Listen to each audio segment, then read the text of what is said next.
Hey, it's Mike and Sam, and we're here to talk about building accountability and mutual amazing relationships, building an amazing organizational culture, growing as individuals, growing as teams, being the best we can possibly be.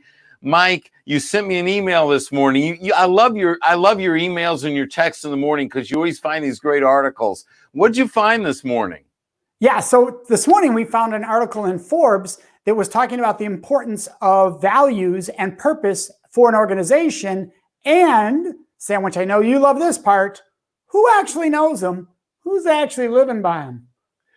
Yeah, boy, isn't that a great question? You know, I've worked with clients and we find their values all over the place. I've been with leadership teams in conference halls where they have their values on the wall right outside in the vestibule. And when we walk in, I say, what are your values? And nobody knows what the values are. I've been in organizations where they had them printed on a plaque and they were hanging in the men's restroom wall. But if you ask somebody, I have no idea why they were there, but if you ask somebody, nobody knows where the values are. You can go to the website, they're all over the website, but then nobody knows what the values are. So my question is, what good do those values serve if nobody knows what they are?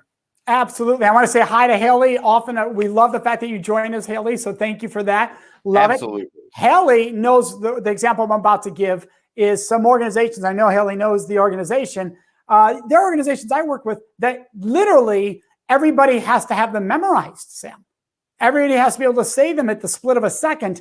And yet, when I ask for examples of them living them, like examples of, hey, do you do this when this happens? And they'll say, that's none of my business. Then that is a complete violation of that memorized value you have up here. So there's a big difference in knowing them and living them and believing in them and being part of your heart and soul. Yeah, exactly. I have a client that I worked with for many years, and their values were, they probably had about 25 of them, and they printed them on a business card. They were on this little card, business card size. Everyone carried them in their wallets. You could stop anyone. What are your values? Pull out your wallet. They'd pull the card out. They'd read the values off. Everything looked great. But the reality was they didn't know how to live those values. Those values were not in them as people, and then they were not in the decisions they were making. And if they're not in you and it's not in your decision, it's not in your action. And those values in that situation were not being lived nearly as fully as they could have been. Well, and that's a couple of things we need to discuss there. Too many values, right? Because typically, if you have a long list of values, you're duplicating almost always, and they're not all true values. You and I have talked about this. If somebody is saying that this is value, but they're not living by it, I love, Sam, you say, well, you're flat out a liar. That's what you'll say, because you're. They love hearing that. What's that? They love hearing that. Oh yeah, exactly. And so yeah, I say, what is true to our heart and soul that I would stand up for conflict for? That's when you know you have a value. When somebody violates it, no matter what position they are over me, no matter what position I am over them, I will honor the value. When I am most challenged, I will honor the value. Well, exactly. And while, you know, when I work with an organization, I lead them through what we call a values discovery, which is really discovering what their values are. They end up with all sorts. It could be 7, it could be 9, it could be 11, it could be 13. I will tell you, one of my case studies that I wrote a book about, non-negotiable, was a bank that had 20 values. And let me tell you something, they live those values. The reason the title of the book is non-negotiable is because their values are non-negotiable. And while it is more difficult when there are more, the reality is, are the values being talked about by leadership? Are the values always in play, in conversation? Are we finding examples of when the values are being lived? And then are those examples, those stories, becoming lore throughout the organization? If every meeting starts with a conversation about a value or ends with a conversation about a value, then everyone in the organization knows that these are not simply words on a piece of paper or on the wall, but this is important to leadership. And only when people believe that the values are important to leadership do the values become important to them. Absolutely. Do you remember in the 2000s, everybody knew Southwest Airlines because their value was to go to extraordinary levels of customer service. So they did ridiculously things. They'd put somebody in the luggage racket and surprise you as you open the thing. They did wild, but why? Because they were living their value. They valued fun. They valued fun. It became legend because they lived their value. So what happens is those values then define what the culture is for the organization. And when they're really working, not only does that culture impact the lives of everybody working for the organization, but the culture permeates society. So like the example you just gave, you and I, as frequent flyers who like live on an airplane up until this point in time. Yeah, I was going to say, not now. Sidebar. Yeah. You know, we feel the culture, and that's really what happens is the culture breaks through the internal walls of the organization to where clients feel the culture, suppliers feel the culture, the community feels the culture. And when you have an amazing culture and it's permeating outside of the organization, then it is really producing for the organization, and that's going to show up on the bottom line. Yeah, and you have to hire to it, right? You don't fire from it. Correct. That's right. You don't bring somebody in and say, we're going to mold them to our culture. You have to hire someone who's there, who is bringing that belief, that core value with them. And that's a huge difference.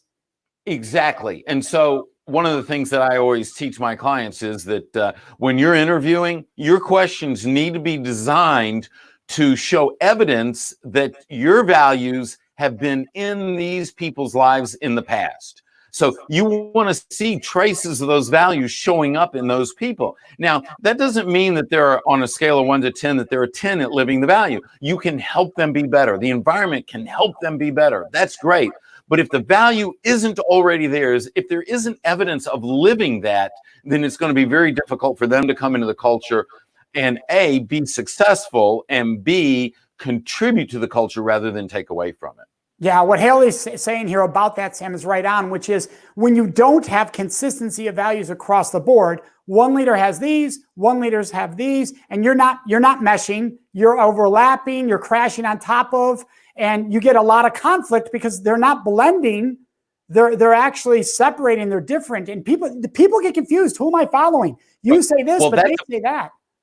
That's a failure of leadership at the highest level, because leadership at the highest level has the right to say, these are our values and we're going to live them, and we're going to live them to the level of non-negotiable. And if you're not living the values, I'm going to let you go. No matter how much you produce, no matter what your job title, no matter what your level of productivity, that is not more important than the values. And as soon as you allow someone to stay in your organization that's not living the values, it's no longer your value. Yes. When I'm talking to an organization, and I'm all about building those mutually amazing relationships by daily choices of respect. When I'm teaching that, I'll get somebody to say, but what about the one who just doesn't care about the rest of us, but they're a star performer? What about this? And I said, then they're not a star performer, because you've defined star performer purely by one measurement, like sales or this, but you forgot your values is the key of what a star performer is.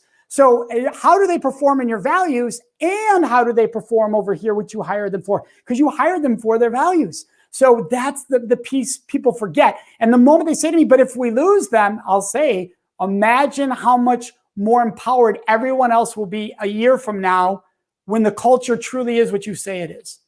Absolutely, because what happens then is it creates that environment where people just love to be. And if they love to be, they'll work harder. And when you let that individual stay that's not living the values, nobody wants to work with them. There's siloed communication, teamwork breaks down, and it's going to have a negative impact on the bottom line. Leaders that are so focused on the bottom line, that are afraid to give a top performer financially up, will always end up short-sighted, making decisions instead of taking the long view and building the most successful organization they could. Yeah, you're imprisoned by another person.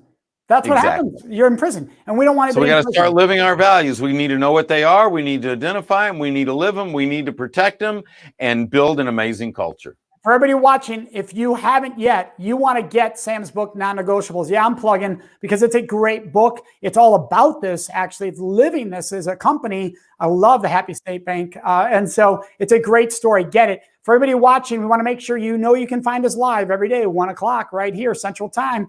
It's youtube.com/Sam Silverstein or youtube.com/Center for Respect. Thanks for joining us. We'll see you tomorrow. Subscribe, click the bell so you get the notice when we put the next session up.